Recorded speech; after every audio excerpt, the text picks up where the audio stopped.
नमस्कार दोस्तों, आप सभी का फिर से स्वागत है। Comsol water ionizer presents the Tyson talk show दिल से में। कहा जाता है कि एक असल hero, a real hero is a one who goes beyond his call of duty and gives back to the society.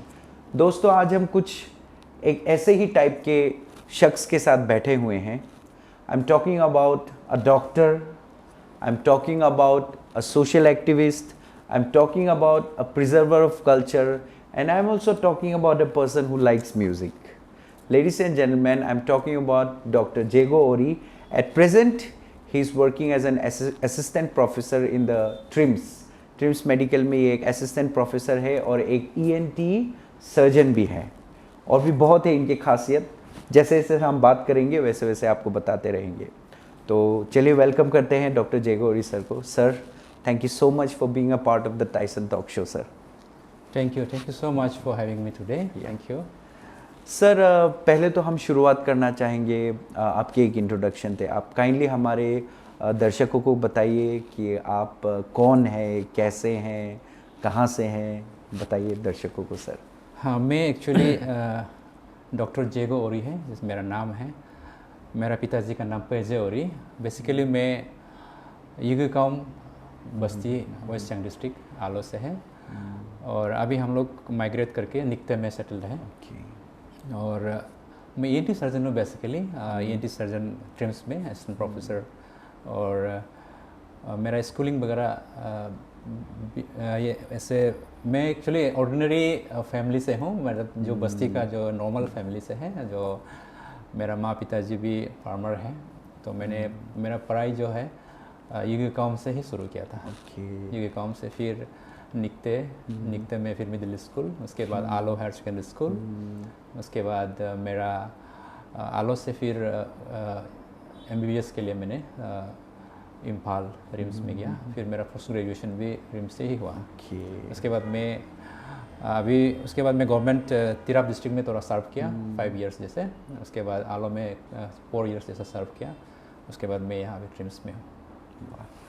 Sir, मतलब आपने बिल्कुल ग्रास रूट लेवल से शुरुआत किया। जी ग्रास रूट लेवल। तो सर, मैं ये पूछना चाहूँगा कि अक्सर देखा जाता है, लोग ऐसा कहते हैं कि जब आप एक सरकारी स्कूल के बैकग्राउंड से जब आप पढ़ाई करते हो, then some people say that it is a bit more difficult to get into this professional courses. तो सर, इसके बारे में कुछ टिप्पणी दीजिए सर आप। ऐसे कुछ नहीं है, इट डिपेंड्स ऑन द आपका जो इंटरेस्ट है, या इंडिविजुअल का जो आपका डेडिकेशन ना, आपका जो सिंसियरिटी है। मैं तो मेरा बैकग्राउंड अगर देखने से, मेरा पिताजी इलिटरेट है, मेरा माँ भी इलिटरेट है, बस्ती का ही है जी। लेकिन मेरा दादाजी जो है वो इलिटरेट होने का बावजूद भी लिटरेट जैसा काम करते थे। वो बहुत इनकरेज करते थे, पढ़ाई करना चाहिए, आपको स्कूल जाना चाहिए, पढ़ना चाहिए, बार बार बोलते रहते थे। तो फिर पढ़ने के लिए तो मेरे को बहुत इंटरेस्ट था एक्चुअली। छोटा से मैं पढ़ने के लिए बहुत इंटरेस्ट था। मतलब मैं स्कूल छोटा में गया था किसी के साथ में, मतलब बहुत छोटा में। तो उस समय मोस्ट प्रोबेबली 4 साल का ऐसे कुछ था होगा। स्कूल में कोई पता नहीं, ऐसे घुस गया। फिर मेरा मतलब टीचर को डर के मारे में फिर वापस चला गया, इस टाइप का हुआ है। और फिर मेरा छोटा भाई जो है उसका जन्म हो गया था। तो बस्ती में तो फिर बच्चा को देखना पड़ता है उस समय। तो मैं उसका वजह से, मैं छोटा भी था बहुत, तो मैं फिर स्कूल से निकल गया, मतलब उसको देखने के लिए। तो उसको देखते मैं तो बहुत काफ़ी बड़ा हो गया था। फिर भी मैं इतना पढ़ने के लिए दिल करता था। तो फिर हम लोग क्या करता था, बस्ती में जो आंगनबाड़ी जो होता है ना, उसमें जो पढ़ाता है मैडम लोग, उससे हम लोग बहुत सीख लेता था। तो खास उसके बाद मैं स्कूल दोबारा जब मैं असली का जब प्राइमरी स्कूल जब गया, उस समय तो मैं काफ़ी बड़ा हो चुका था, और मैं ABCD ये सब पूरा परफेक्ट लिख सकता है, ऐसे होके स्कूल गया। तो उसके बाद मैं इजीली पिकअप हो गया, क्योंकि मैं थोड़ा सा बड़ा था। तो काफ़ी जो छोटा बच्चा क्लास 1 में जो होना चाहिए, उससे थोड़ा सा बड़ा होके मैं गया। तो इसका वजह से काफ़ी इंटरेस्ट था। तो पढ़ाई में इतना प्रॉब्लम नहीं हुआ। मतलब बस्ती का स्कूल है, उसमें तो ज़्यादा वो नहीं होता, सिर्फ। और टीचर्स का साथ में बहुत अटैचमेंट था। टीचर्स लोग हमको बहुत प्यार करते थे। तो टीचर्स का काम कर देते थे, उनको पानी ये सब ला देता, खाना बना देता है। फिर टीचर्स का जो बच्चा लोग को देखभाल कर देता है, वो जो वेकेशन में जाएगा तो उनका घर देखभाल कर देते हैं। तो तो इस तरह से हमारा दोस्त लोग हमको टीचर का बेटा बोलता था। तो टीचर को सेवा करते करते और पढ़ने में थोड़ा भी हम लोग बोरिंग नहीं होता था। पढ़ने में इतना मतलब इतना एंजॉय करके पढ़ते थे। तो क्लास हम लोग इवन जंगल में भी पढ़ने जाते थे। निकते में हम लोग नदी में जाके पढ़ने जाते हैं। हॉस्टल में वो डिस्टर्ब होता है बोल के हम लोग बुक्स को लेकर उधर नदी का सामने में पढ़ के सो जाएगा इस तरह से, और या जंगल में जाके पढ़ेगा। तो पढ़ने के लिए बहुत इंटरेस्ट था। ऐसे बात नहीं कि हम लोग बहुत ब्रिलियंट था, एक्स्ट्रा ऑर्डिनरी इंटेलिजेंट था, ऐसे नहीं है। लेकिन पढ़ने में इतना मतलब जोश, मतलब ग्रुप, हम लोग का एक ग्रुप था, जोश में हम लोग पढ़ते थे। तो इसका वजह से हम लोग का एग्ज़ाम में भी हम लोग अच्छा किया और एंट्रेंस वगैरह में भी अच्छा किया है।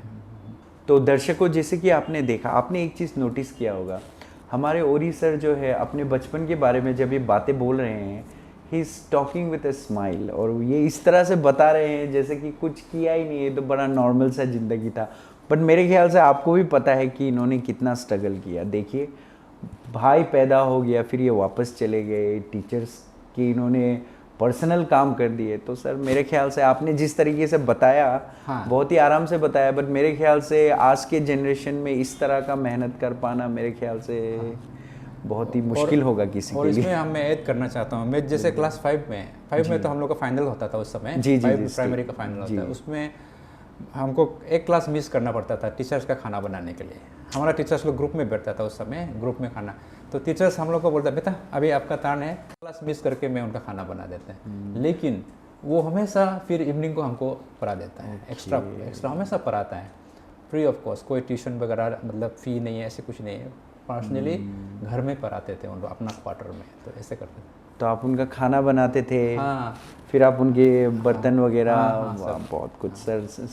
आप लोगों की जनरेशन की सर बात ही कुछ अलग थी। ऐसे ही था उस समय। एनीवे सर, ये जो डॉक्टर जो सर आपने जो प्रोफेशन चुना सर, स्पेशली ये जो ईएनटी, मेरे ख्याल से ear nose and throat sir, ये जो ईएनटी की स्पेशलिटी, इसके बारे में सर बताइए। आपने डॉक्टर बनना सर बचपन से आपको शौक था या आपने क्लास 11-12 में डिसाइड किया सर? नहीं, बचपन से ऐसे कुछ नहीं था। बचपन में तो डॉक्टर क्या है वो हम लोग को इतना आइडिया नहीं था, हम लोग कैसे पढ़ते जाता था।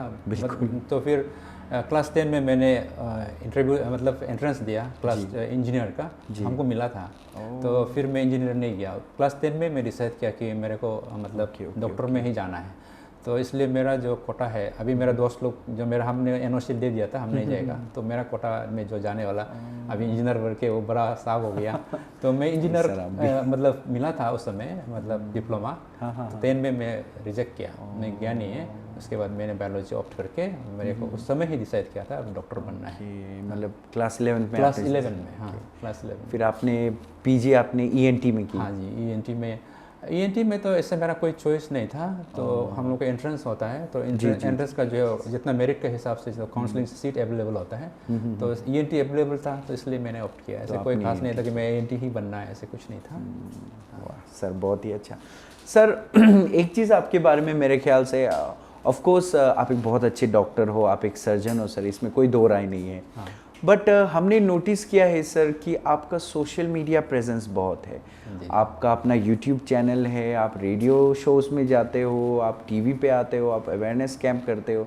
तो सर मैं इसी के सिलसिले में थोड़ा पूछना चाहूँगी, ये जो सोशल मीडिया का जो जर्नी है सर, ये किस तरह से शुरू हुआ सर आपका? बीइंग अ डॉक्टर, है very busy doctor by the way.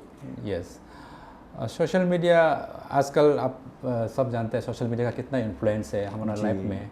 Young generations को इन्फ्लुएंस करना या फिर जो भी आप मैसेज डिसमिनेटेड करना, social media is one of the great platform. तो मेरा ऐसे कुछ नहीं था, मतलब सोशल मीडिया में जाना ही है ऐसे कुछ नहीं। लेकिन यूट्यूब का जो है वो इंटरेस्टिंग है। वो कोविड का समय में हम लोग काफ़ी अवेयरनेस किया है। लेकिन मेरा जो बिल्डिंग में जहाँ पे मैं रहता था वो मतलब टोटल मतलब पॉजिटिव हो गया। इसका वजह से बिल्डिंग सील हो गया था। तो बिल्डिंग सील हो गया तो फिर हम इवन मेडिकल डॉक्टर्स को भी हम लोग को भी अलाउ नहीं किया निकालने के लिए।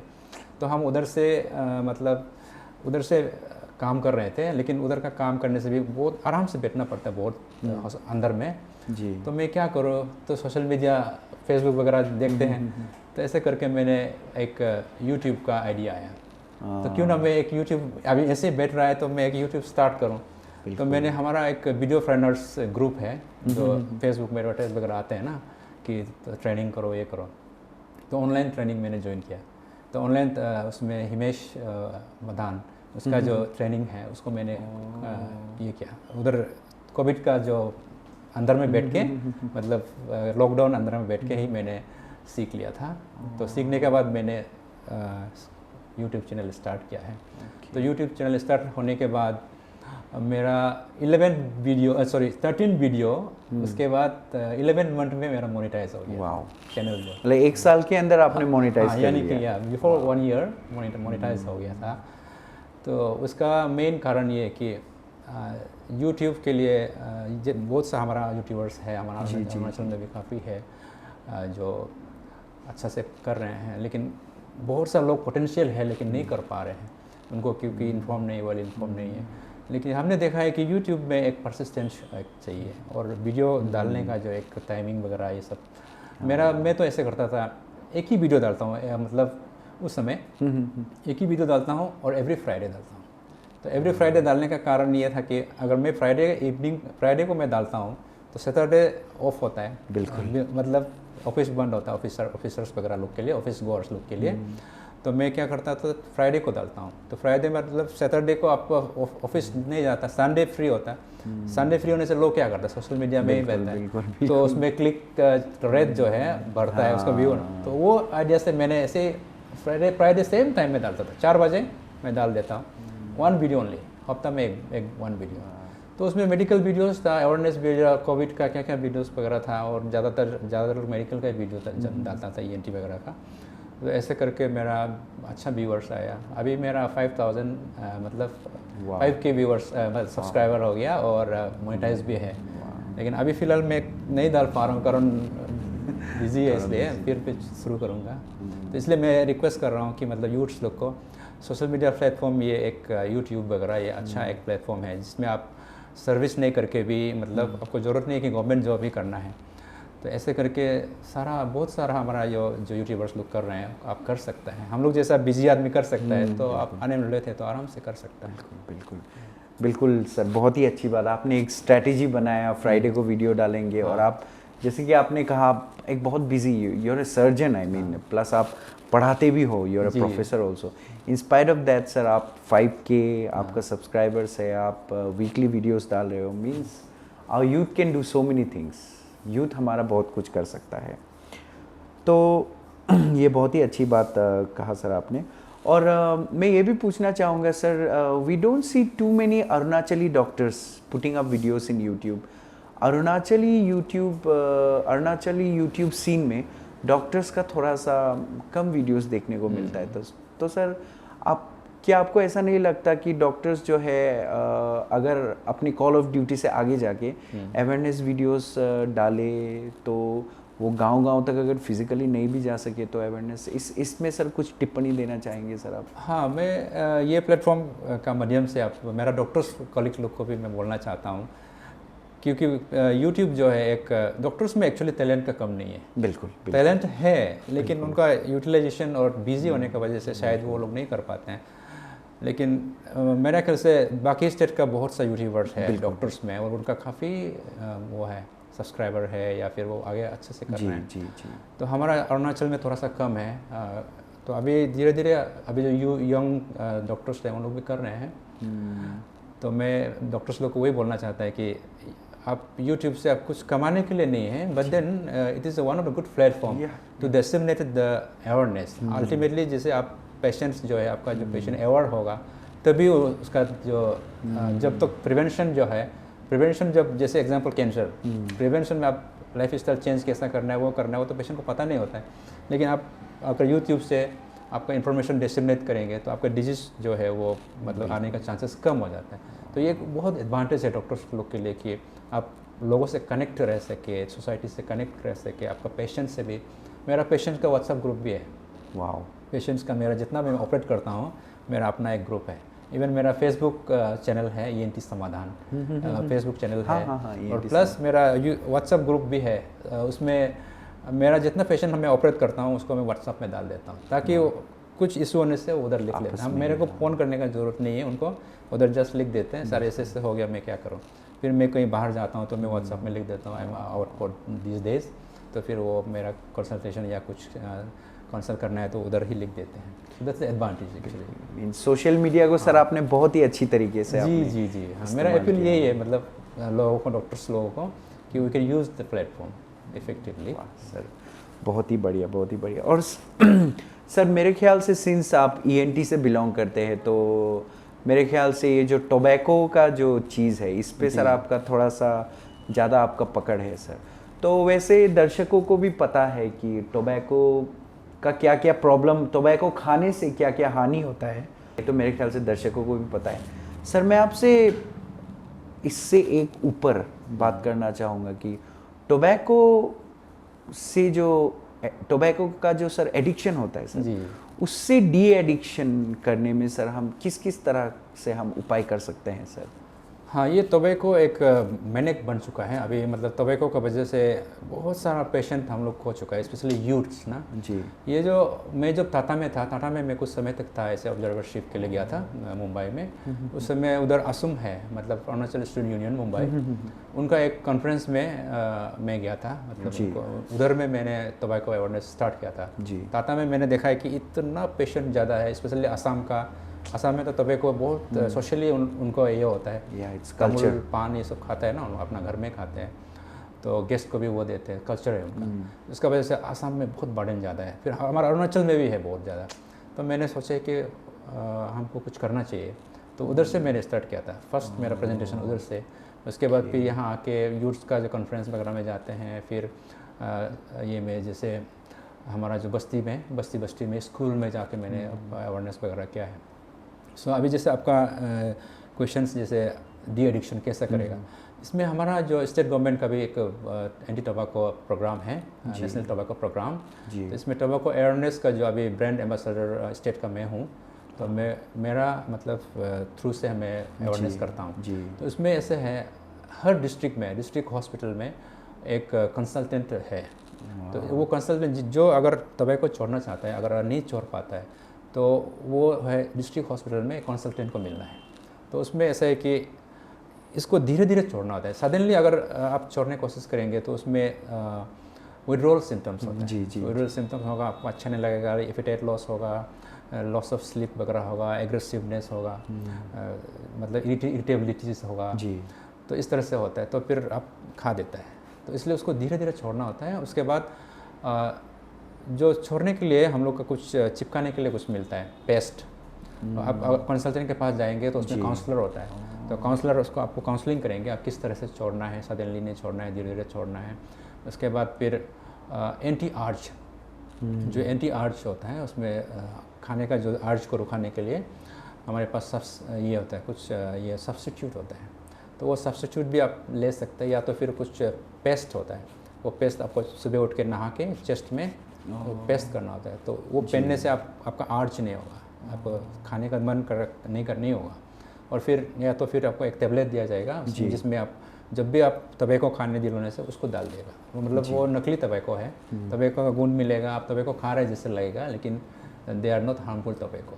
तो इस तरह से धीरे धीरे छोड़ना आता है। मतलब कोई विल पावर, जिसका विल पावर है, असली तो विल पावर है मेन, बिल्कुल जो विल पावर है वो सब पर जरूरत नहीं है। जिसका विल पावर नहीं है उनको टेक्निकल एक्सपर्ट चाहिए, मतलब उनको प्रोफेशनल हेल्प चाहिए। हमने इवन सेक्रेटरीट में भी बहुत सा मिनिस्टर्स को चैम्बर में भी जाके मैंने बहुत सा ये सब बहुत किया। इवन हमारा असेंबली में भी, मतलब बैठने वाला सब MLAs लोग हैं, वो सब भी खाते हैं, बहुत जाते हैं। हम ट्राई किया 2-3 मिनिस्टर्स लोगों को, इवन ये में सेक्रेटरीट में भी जाके उनको काउंसलिंग किया, पेस्ट लगा के आया, फिर जाके उनका फिर हम लोग फिर मेज़र कर सकता है।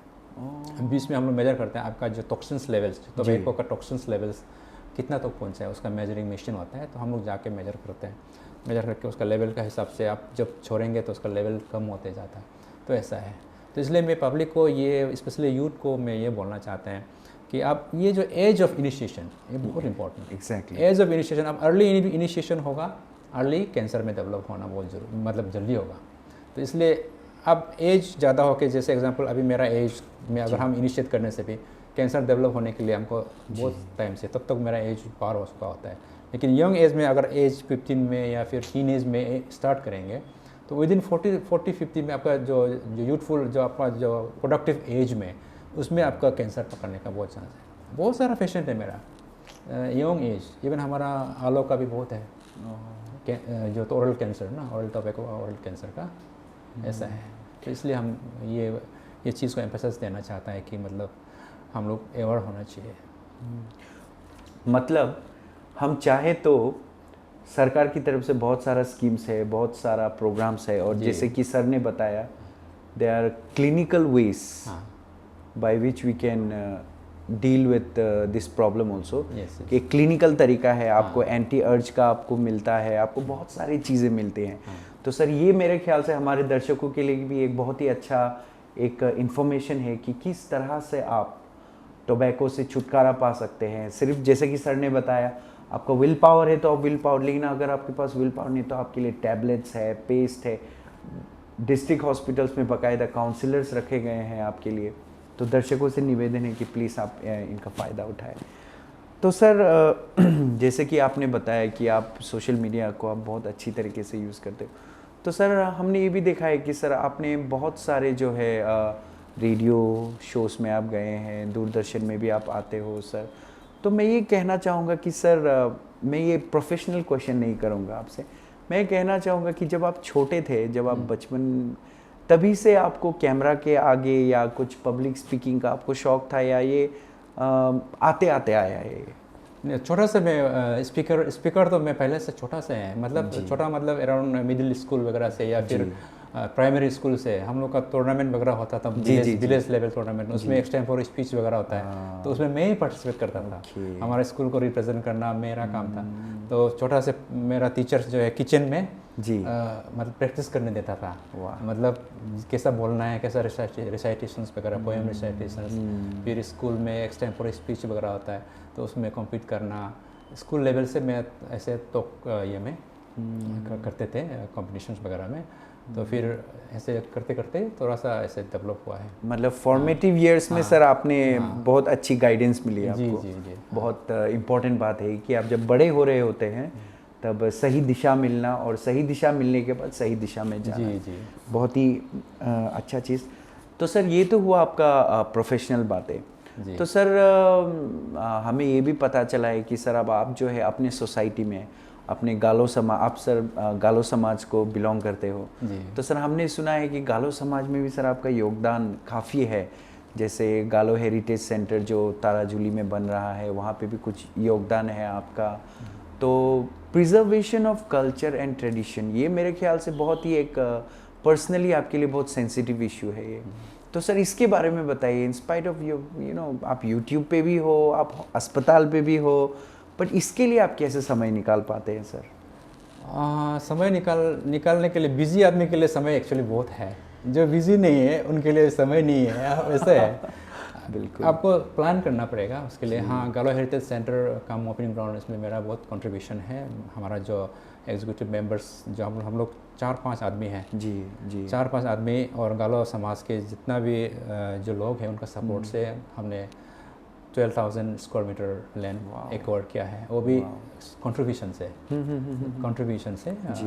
ऐसे करके ओपनिंग ग्राउंड और गालो हेरिटेज सेंटर। फिर उसमें गेट जो हमारा जो टूतम क्लान ने बनाया था, उसमें भी मैं ही था मेंबर सेक्रेटरी, तो वो मेरा देख रेख में ही बनाया है। तो जितना भी उसका जो पेपर वर्क है और प्रेजेंटेशन देना है, मतलब ये इसका रोड मैप कैसे होगा, उसको सोशल मीडिया में लाना, उसको फिर जो गवर्नमेंट को दिखाना, या फिर हमारा जो गालो समाज के जो लोगों को दिखाना कि हमारा मकसद ये है, हम क्यों लैंड खरीद रहे हैं, क्यों हम ये कर रहे हैं। तो वो सब जितना भी प्रेजेंटेशंस है वो मेरा रिस्क था, और मेरा तो उसका जो डॉक्यूमेंटेशन इंचार्ज में है, और लैंड सर्च का भी मैं मेंबर सेक्रेटरी। तो ऐसे करके बहुत सारा हम लोग टाइम दिया है उसको, और बहुत फोकस वैसे किया है। उसके बाद अभी ऑलरेडी हमारा बाउंड्री वॉल वगैरह भी सब बन गया है, और अभी ऑलमोस्ट फंक्शनल हो गया है। तो मेरा एक फीलिंग रहता है कि मतलब हम लोग जितना भी एजुकेटेड है, हमारा यूथ को गाइड करना चाहिए, अपना जो ट्रेडिशंस को प्रोटेक्ट करना है। हम लोग हमेशा रूट में टच रहना चाहिए। तो इसलिए मैं इसमें जुड़ा हुआ हूँ कि हमारा जो कल्चर है, जो वेनिशिंग, अभी जैसे बहुत सारा डेवलपमेंट आ गया, बहुत सारा क्या क्या आ गया है, उसका वजह से हमारा जो कल्चर है वो धीरे धीरे खो रहा है। तो उसको हम लोग अभी it is the right time जितना भी एजुकेटेड है अभी हम लोग का जनरेशन्स है, तो यूथ को दिखाना है कि इस तरह से हम लोग इसको प्रिजर्व किया जाना चाहिए। तो इसलिए मैं मोपिन में भी बहुत सारा एक्टिविटी करता हूँ। मोपिन में भी मैं कुछ डांस वगैरह भी मैं लीड करता हूँ। फोनम वगैरह में जानता नहीं है, लेकिन ऐसे जस्ट शो देम कि यूथ लोगों को दिखाने के लिए कि हम लोग इस तरह से प्रोटेक्ट कर सकते हैं। अदरवाइज़ अभी जितना भी हमारा बच्चे लोग हैं जो यहाँ पढ़ते हैं, यहाँ पे जो कैपिटल में है, तो वो बस्ती से कनेक्टेड कम है, कनेक्शन कम हो गया। हम लोग तो कनेक्टेड था क्योंकि हम लोग उधर से बोर्न एंड ब्रॉट अप, लेकिन अभी जो यहाँ बोर्न एंड ब्रॉट अप हुआ उनको कनेक्शन नहीं है। तो उनको हमको दिखाना चाहिए कि हमारा कल्चर ये था और हम उसको फॉलो करना है जी। तो इस सिलसिले में सर आप काफ़ी काम कर रहे हो। जी जी। तो सर ये जो वैसे हम अरुणाचल का एक ट्रेडिशन होता है कि हम फेस्टिवल ग्राउंड जैसे कि मोपिन सोलुंग ग्राउंड, न्योकुम ग्राउंड, ये जो हेरिटेज सेंटर, हाँ, इसके बारे में बताइए। What is that heritage centre? Heritage actually heritage जो है, हेरिटेज का एक्चुअल मीनिंग ये है कि जो भी हमारा जो विरासत था, हमारा जो मतलब फोर फादर्स लोग जो प्रैक्टिस करते थे या फिर जो प्रैक्टिस करते थे और जो मानते थे और या जो भी उनके पास थे, उसको हम लोग जनरेशन में लेके आना है। मतलब अभी तक फॉलो करके उसको मान के चलना है, वो एक्चुअली हेरिटेज। मतलब पहले जो प्रैक्टिस करते थे तो वही है एक्चुअली ना, पहले जो मान के आते थे, पहले जो प्रैक्टिस करते थे, पहले खाते पीते थे, पहले जो पहनते थे जी, तो दैट इज़ द हेरिटेज। तो वही चीज़ अभी गायब हो रहा है, बोल के हम लोग एक हेरिटेज सेंटर बनाया है। तो जिसमें हम लोग का गालो का जैसे पोक सॉन्ग है, जितना भी पोक टेल्स है, जब सब गायब हो रहे हैं अभी जी जी, तो वो सब को हम लोग प्रिजर्व करेंगे। तो हमारा ड्रेसेस है, हमारा ऑर्नामेंट्स है, हमारा जो पर्सनैलिटीज़ है ना, जो पहले कंट्रीब्यूटर्स, सोसाइटी का जो कंट्रीब्यूटर्स है, एग्जांपल तोमोरी बसार लोग हैं जी जी जी, तो इस तरह से जो पर्सनैलिटीज़ है उन लोगों को भी हम लोग उधर प्रिजर्व करेंगे, हमारा अचीवर्स लोग को इनकरेज करने के लिए। फिर हमारा जो गालो लोगों का जो ट्रेडिशनल फूड्स आइटम्स है, तो वो सब हम लोग उधर प्लांट करेंगे। उसमें गालो बोटनिकल गार्डन होगा, इग्नो बोटनिकल गार्डन, जिसमें हम लोग पहले खाते थे जी, वो सबको उधर प्लांट करेंगे। तो इस तरह से वो सब हमारा जो गांव का जो जैसे गांव का जो एम्बियंट है जी जी जी, विलेज एम्बियंट, वो पूरा वातावरण उधर उधर हम लोग क्रिएट करेंगे। तो टूरिस्ट प्लेस होंगे, उसमें जो वॉल है उसमें ऑलरेडी हम लोग पेंटिंग स्टार्ट कर चुका है। वॉल में हमारा जो मोपिन का माइथोलॉजी पेंट करेंगे, हमारा ड्रेसेस पेंट करेंगे। तो इस तरह से it will be one of the tourist place for the not only for Galo but it will represent the entire state, क्योंकि स्टेट में हमारा जो टूरिज्म जो पोटेंशियल है वो सेंटर का वजह से भी ये इम्प्रूव होंगे। और नॉट ओनली दैट, हमारा जो डिफरेंट जहाँ पे जो ट्राइब्स है वो लोग यूटिलाइज कर सकता है, स्पोर्ट्स मीट वगैरह या फिर कॉन्फ्रेंसेस है या फिर सोशल गैदरिंग्स वगैरह या फिर बच्चे का जो शादी वगैरह है, रिसेप्शन वगैरह होटल में करने का बदले उधर ओपन स्पेस में हम कर सकते हैं। तो इस तरह से it has got lot of potential actually. तो सर मैं जैसे जैसे आपसे बात कर रहा हूँ, मैं देख रहा हूँ कि सर आप एक अच्छे स्टूडेंट हैं अभी भी, फिर आप एक अच्छे डॉक्टर हो, आप एक यूट्यूबर भी हो, फिर आप मैं अभी सुन रहा हूँ कि आप सर गालो हेरिटेज सेंटर में, आपने तो कहा आपका कंट्रीब्यूशन इतना बताया नहीं, बट मेरे को लग रहा है कि sir I think you are involved in a massive way there. तो मैं यही आपसे पूछना चाहूँगा कि एक जो अपकमिंग प्रोफेशनल होता है आज के ज़माने में, बहुत सारे अफसरान निकल कर आते हैं, बहुत सारे बिजनेसमैन निकल के आते हैं, तो जो अपकमिंग वाले, मैं सर आपके माध्यम से या आप का उनको क्या मैसेज होगा कि किस तरह से बैलेंस करें, जैसे कि society giving back to society, वो जो है एक प्रोफेशन के साथ किस तरह से सर बैलेंस किया जाए? हाँ, ये बहुत इम्पोर्टेंट क्वेश्चंस आपने रेज किया है और ये होना भी चाहिए। अभी जैसे एक प्रोफेशन को मतलब हम एक सोसाइटी का एक वो है, मतलब एसेट है। फॉर एग्जांपल डॉक्टर्स, मतलब एज ए इंडिविजुअल नहीं होने से भी एज ए डॉक्टर हम एक हमारा सोसाइटी का एक एसेट बन चुका है। Not only me, all the doctors या इंजीनियर, जो भी हो, एक प्रोफेशन ना, एक एडवोकेट हो सकता है। और हम अगर मेरा सोसाइटी नहीं होता तो मैं नहीं होता, ये बहुत इंपॉर्टेंट है। मेरा माँ पिताजी होने से भी क्या, मेरा सोसाइटी बैकअप किया हमको, मेरा सोसाइटी था, मेरा विलेज था, मेरा बस्ती था और मेरा पूरा कम्युनिटी था, या फिर इस तरह होके ही हम हैं। तो हमारा ड्यूटी बनता है कि हम अगर एक बार हमारा जो गवर्नमेंट जॉब हो गया या फिर हम एक लेवल तक पहुंच गया, तो हमको एक गिव बैक पॉलिसी होना चाहिए। हम उसको अब किस तरह से, आपको ऐसा नहीं है कि आपको पैसा वापस देना है, ऐसा कुछ नहीं है, but you can contribute back in many ways. जैसे आप एक डॉक्टर है तो आप एक कैंप का रूप में आप दे सकता है, या फिर एक अवेयरनेस क्रिएट कर सकता है, या फिर एक यूथ को गाइड कर सकता है, या फिर एक विलेज को एक आप एडॉप्ट कर सकता है, या फिर एनी टाइप ऑफ मतलब एक वे में आप कंट्रीब्यूट बैक कर सकते हैं। जैसे अभी हमारा डॉक्टर्स कम्युनिटी में IMA का सेक्रेटरी भी हूँ, तो इंडियन मेडिकल एश्योरेंस का हम लोग रिसेंटली हमने ये डिवाइडर जो है पापुंडोला में एडॉप्ट किया है, एडॉप्ट किया है। So nice. उसको मतलब प्लांटेशन करके मतलब सुंदर बनाना, this is also kind of contribution back ना, being a doctor, so we are just contributing back. इसका मतलब नहीं है कि हम बीमार को ठीक करके भी कंट्रीब्यूट कर ही रहे हैं, but then this is a kind of giving back. तो इसलिए सभी प्रोफेशन को अपना जहाँ से निकला है उसको मतलब इन वन और अदर वे हमको कंट्रीब्यूट बैक करना है। जी जी, बिल्कुल बिल्कुल, बहुत ही important message. It's not just about personal achievements, my dear friends. It's also about giving back to the society. And अगर लोग चाहे, आपके पास समय हो और मेरे ख्याल से अगर आपके पास विल पावर हो तो मेरे ख्याल से आप कुछ भी कर सकते हैं। Such so nice talking to you sir, so nice talking. हमारा कन्वर्सेशन जारी रहेगा दोस्तों। We are in conversation with none other than doctor Jego Ori, a multifaceted personality, और हम उनसे काफ़ी सारे टॉपिक्स में बात कर रहे थे और हम अभी कंटिन्यू करेंगे बातें करने में। तो सर जैसे कि ब्रेक के दौरान आप बता रहे थे कि सर कल ही आपने एक ऑपरेशन किया, like you and your team of doctors, you operated for 48 hours on 12 patients. Sir थोड़ा बताइए इसके बारे में। हाँ, ये एक हमारा लविंग ऑथोलॉजी एक ग्रुप है, मतलब कान को जो पसंद करते हैं। जी डॉक्टर्स में भी अपना ENT सर्जन का बीच में भी अलग अलग अपना इंटरेस्ट होता है। कोई कान को पसंद करता है, कोई गला को पसंद करता है, कोई नोज को पसंद करता है। तो हम लोग कान को पसंद करने वाला ग्रुप है, ऑल इंडिया ग्रुप में है। तो अपना अपना वर्कशॉप वगैरह, वो अवेयरनेस वगैरह करते हैं। तो हम लोग यहाँ पे मैंने स्टार्ट किया था 2016 को जी। तो कल जो किया है वो 15th लविंग ऑथोलॉजी वर्कशॉप। तो उसमें हम लोग दिल्ली से डॉक्टर बुलाया था जी। तो 12 केसेस हमने किया है। उसमें परसों हम लोग स्टार्ट किया था अराउंड 3 बजे से, उसके बाद रात 12 बजे तक तो किया। फिर कल हम लोग 8 बजे से स्टार्ट करके कल रात 1 बजे रात मिडनाइट, मतलब 2 दिन लगातार ऑपरेशन किया है। वो भी बड़ा बड़ा ऑपरेशन में जिसे 2 घंटा 3 घंटा लगता है एक ऑपरेशन में। तो ऐसे करके ये एक अवेयरनेस टाइप का ही है। हमारा पेशेंट्स लोग के लिए भी अच्छा है, कारण इसमें ये ऑपरेशन करने के लिए उनको बेलोर या अपोलो वगैरह या मुंबई वगैरह में जाना पड़ता है, लेकिन उसको हम लोग यहाँ पे कर दिया है। तो ये एक ग्रुप है एक्चुअली, इसके लिए बार बार हम लोग करते हैं बीच बीच में।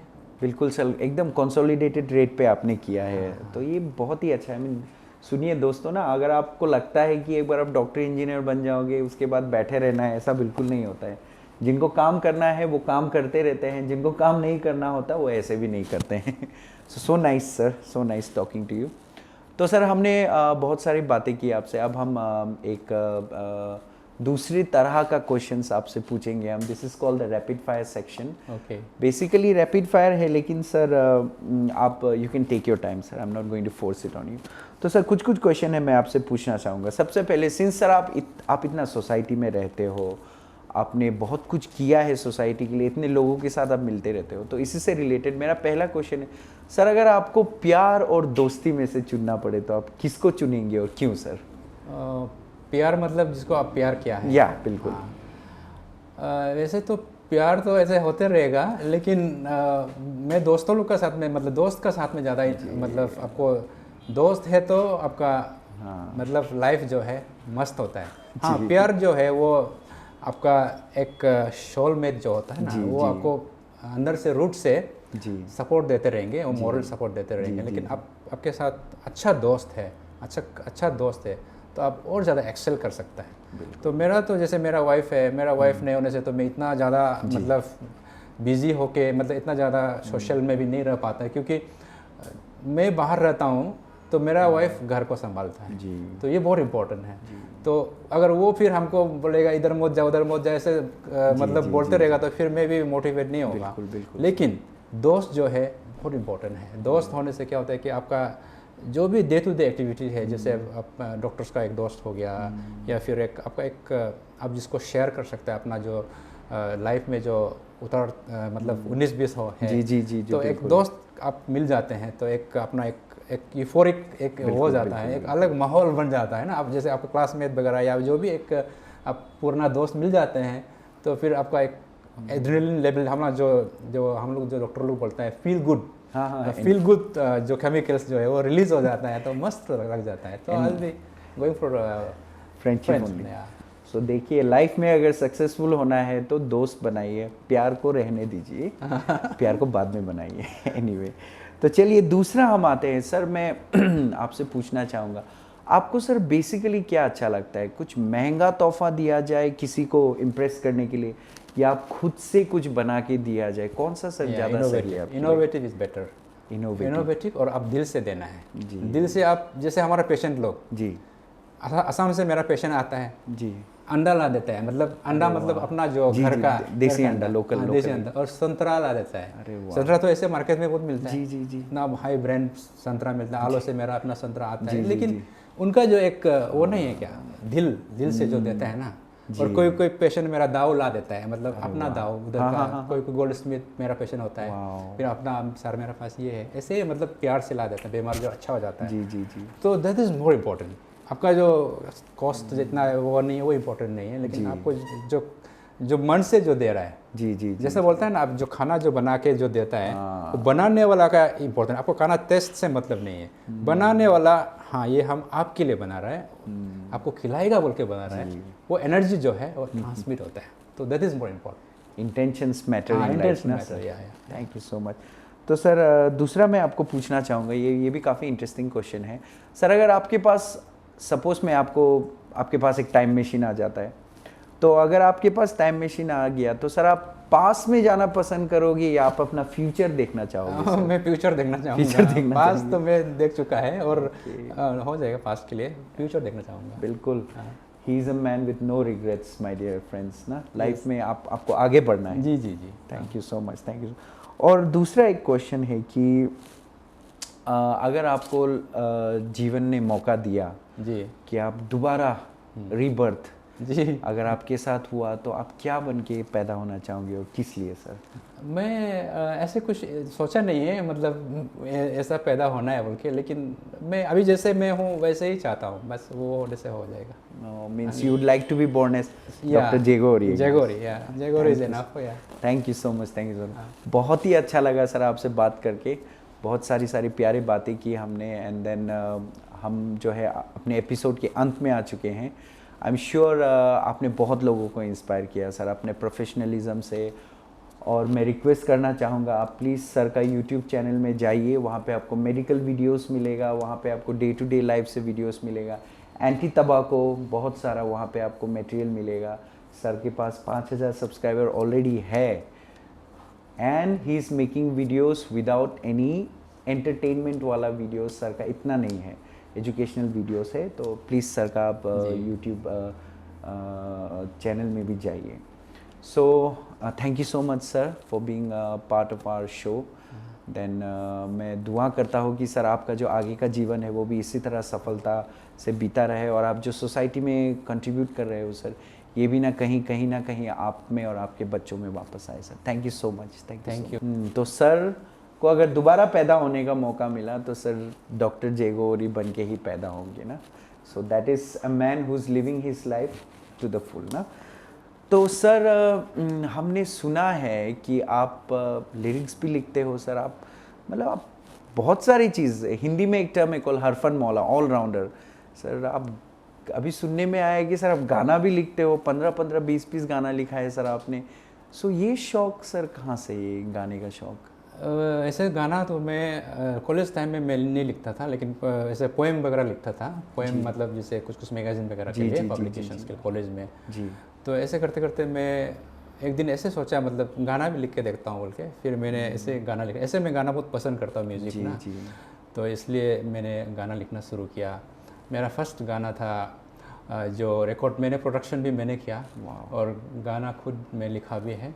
तो वो गालो का जो आलो में कॉन्फ्रेंस हुआ था, गालो वेलफेयर सोसाइटी का जो 9th गालो बान कबा, उसमें डेडिकेट करके मैंने एक गाना लिखा था। वो बहुत काफ़ी हिट हुआ है, जो मुनु गालो ऐसा एक गाना है। उसके बाद तूतम एंटेम जो है वो मेरा चेयरमैनशिप में हुआ है, वो हम लोग का ग्रुप ऑफ लिरिक्स था, उसमें क्या है। उसके बाद तूतम डिग्निटी सॉन्ग भी मेरा लिखा वाला है।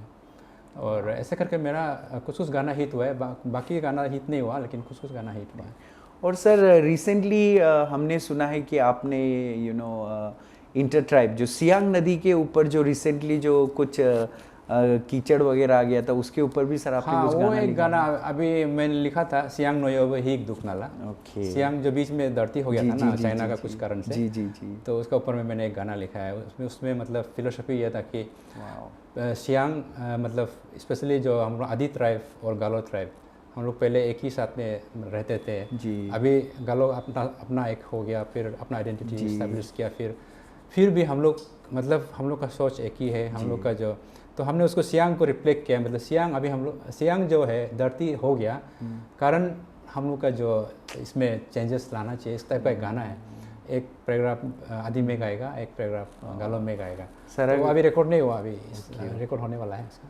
सर अगर आप 2 लाइन इस गान, ये जो सियांग वाला गाना है सर, मैं दरख्वास्त करूँगा। सियांग का तो अभी ट्यून वगैरह नहीं बनाया, मैं गालो वाला तो हाँ बिल्कुल बिल्कुल सर, 2 लाइन गालो वो फर्स्ट गाना मेरा है, मतलब मेरा गाया नहीं है, लेकिन गाने वाला न्योगम न्योरक था।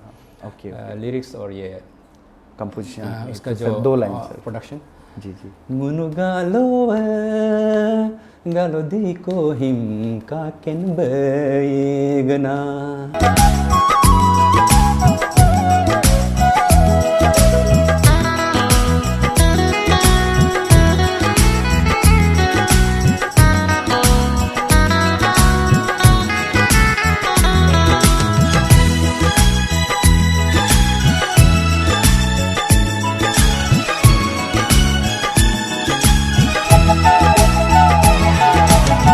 Ngunu galo galo di ko him ka ken begana, ngunu galo galo boddo him bhadi badugana, ngunu galo galo di ko him ka ken begana। आपने लिखा है सर, इतना सुंदर गीत आपने लिखा है सर, ये बहुत ही मधुर गीत है और बोल काफ़ी अच्छे हैं सर। आई एम श्योर सभी को अच्छा लगा होगा। तो इसी के साथ दोस्तों हम इस मधुर गीत के साथ हम आज की जो एपिसोड है इसके अंत में हम आते हैं। हम बातें कर रहे थे doctor Jego Ori. Professionally he is an ENT surgeon cum assistant professor at Tomo Riba institute of medical sciences and hospital. But ये इंटरव्यू देख के आपको पता चल गया होगा कि जेगो ओरी एज ए मैन, इनके बहुत सारे क्वालिटीज़ हैं, इनके अंदर बहुत सारा जज्बा है। तो हमें तो बहुत अच्छा लगा बात करके आपसे। आशा करता हूँ कि सर आपको भी अच्छा लगा होगा। यस, मैं बहुत अच्छा लगा। ये ताइसन टॉक शो में देखता हूँ जब फर्स्ट एपिसोड से मैं फॉलो करता हूँ। वाह, तो बढ़िया है, ये अच्छा टॉक शो है, गुड प्लेटफॉर्म है जी। ताइसन टॉक शो का जो भी इसका जो है मैनेजमेंट है, उनको थैंक यू हमको यहाँ बुलाने के लिए। वैसे तो यहाँ सब सेलिब्रिटीज़ बड़ा लोग आते हैं, हम तो यहाँ एक ऑर्डिनरी एक जस्ट एक नॉर्मल आदमी है, फिर भी हमको बुलाया है। Thank you so much sir. आप ऑर्डिनरी नहीं सर, आप बहुत ही एक्स्ट्रा ऑर्डिनरी इंसान हैं सर, ये मेरे ख्याल से सबको पता है। वैसे सर हमारे पास कुछ तो होता नहीं है देने के लिए, लेकिन एक छोटा सा सर सुवीनियर आपको देना चाहूँगा sir. Thank you so much, thank you so much sir, please. तो ladies and gentlemen, with this we come to the end of today's episode. I'm sure you liked it. If you liked our show, please kindly like, subscribe and share it. We will see you on the next episode. Till then, शब्बा खैर, सब अच्छे से रहिए, सब खुशामदीद रहिए। Thank you.